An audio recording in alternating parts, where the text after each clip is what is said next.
আসসালামু আলাইকুম আমার আপুরা ভাইয়েরা সবাই কেমন আছেন? আশা করছি সবাই অনেক ভালো আছেন। চলে এলাম আপনাদের সঙ্গে নতুন একটা ব্লগ শেয়ার করতে। আমার ব্লগটা যদি ভালো লাগে অবশ্যই লাইক কমেন্ট করবেন এবং অবশ্যই নতুন যারা আমার ইউটিউব চ্যানেল থেকে দেখছেন চ্যানেলটা সাবস্ক্রাইব করে দেবেন। আজকে আমরা ঢাকার উদ্দেশ্যে রওনা হয়েছি আর আমাদের জার্নিটা টুকটাক অংশ আপনাদের সঙ্গে শেয়ার করছি। ঢাকাতে যাচ্ছি তাই কুষ্টিয়ার মিষ্টি দই না নিলে কি হয়, তাই কুষ্টিয়া থেকে রওনা দেওয়ার পথেই চলে এসেছি মৌবনে। মৌবন থেকে কিছু মিষ্টি নিয়ে নিলাম। আমি যাচ্ছি আমার ভাইয়ের বাসায়, মানে আমার চাচাতো ভাইয়ের বাসায়। ভাইয়ার বাসায় চাচি আছে, ভাইয়ের বাচ্চারা আছে, তাই তাদের জন্য কুষ্টিয়ার স্পেশাল মিষ্টি দিতেই হবে। তাই মিষ্টির দোকানে এসে মিষ্টি নিয়ে নিয়েছি। আমি একটু আগে আগে বাসা থেকে বের হয়েছি। আমাদের ট্রেন ছিল 9:30টায়, আমি 9টার দিকে বের হয়ে গেছি। কারণ স্টেশনটা আমার বাসার কাছে, মিষ্টির দোকানও কাছে, কিন্তু আমি কনফিউজ ছিলাম মিষ্টির দোকান বন্ধ থাকলে তখন কি হবে। অনেক সকাল সকাল বাসা থেকে বেরিয়ে পড়েছি। মার্কেটের বেশিরভাগ দোকানপাটই বন্ধ। আমি মিষ্টির দোকান খোলা পাবো কি পাবো না এই জন্য একটু আগে আগে বাসা থেকে বের হয়েছি।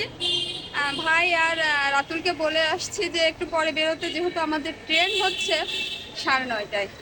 ঠিক আছে, এই তো চলে এসেছি কুষ্টিয়া কোর্ট স্টেশন। যেহেতু স্টেশনটা আমার বাসার কাছে এবং মিষ্টির দোকানটা আমার বাসার কাছে ছিল, আমি একটু আগে আগে বেরোচ্ছিলাম যে সকাল সকাল যদি খোলা না থাকে দোকান, এই কারণে দেখি একটু বসে থাকি নাকি বাসায় যাব, তাও যা বলতে পারছি না। যেহেতু বাসায় যে এই গলির মধ্যে আমার বাসা দেখা যাচ্ছে, এই গলি দিয়ে গেলে একটু গেলেই বাসা। যদি বাঁধন আর রাতুল চলে আসি স্টেশনে, সেই ক্ষেত্রে আমি বসবো, আর যদি ওরা না আসে বাসায় চলে যাব। সঙ্গেই থাকেন, আমরা আপনাদের সঙ্গে নিয়েই যাব ঢাকা। চলে আসছে রাতুল আর বাঁধন। আমরা ট্রেনের জন্য দাঁড়ায় আছি, ট্রেনেরও ঘন্টা দিয়ে দিচ্ছে, ট্রেন কিছুক্ষণের মধ্যে চলে আসবে। আমরা যাচ্ছি ঢাকা। কেন যাচ্ছি অবশ্যই জানাবো সবাইকে, আস্তে আস্তে জানতে থাকবেন। আমি প্রতিদিন ব্লগ দিব, আপনারা দেখবেন। ট্রেন চলে এসেছে, আমরা এখন ট্রেনে উঠে যাব। ট্রেন ধীরে ধীরে পায়ে আগাচ্ছে। যদিও আমি গতবার গিয়েছিলাম রাতে, আজকে যাচ্ছি সকালে। জানি না সকালের ট্রেনের ফিলিংসটা কেমন, একটু দূরে যেয়েই দাঁড়ানো ভালো। এদিকে আমরা ট্রেনে উঠে পড়েছি এবং আমাদের সৌন্দর্য দেখতে দেখতে ঢাকা পৌঁছে যাব। আমাদের ট্রেনের পথে যাইতে যেহেতু আমরা পদ্মা সেতু হয়ে যাব, ভাঙা থেকে শুরু করে ঢাকার এই পাশ পর্যন্ত অপূরূপ সৌন্দর্য। এত সুন্দর করে আমাদের বাংলাদেশটা সাজানো হচ্ছে, আমি আসলে অনেক সুন্দরভাবে দেখছিলাম। পদ্মা সেতু দেখতে দেখতে পৌঁছে গেছি ঢাকা কমলাপুর রেল স্টেশন।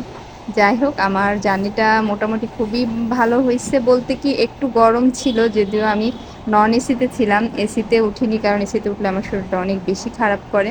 কিন্তু ভুল করছি, পরবর্তীতে অবশ্যই এসিতে উঠবো। এই তো গল্প করতে করতে আর দেখতে দেখতে চলে এসেছি কমলাপুর রেল স্টেশনে। যাই হোক, আমরা তো পৌঁছে গেছি ঢাকাতে, আল্লাহর রহমতে খুব ভালোভাবে, কোনো সমস্যা হয়নি।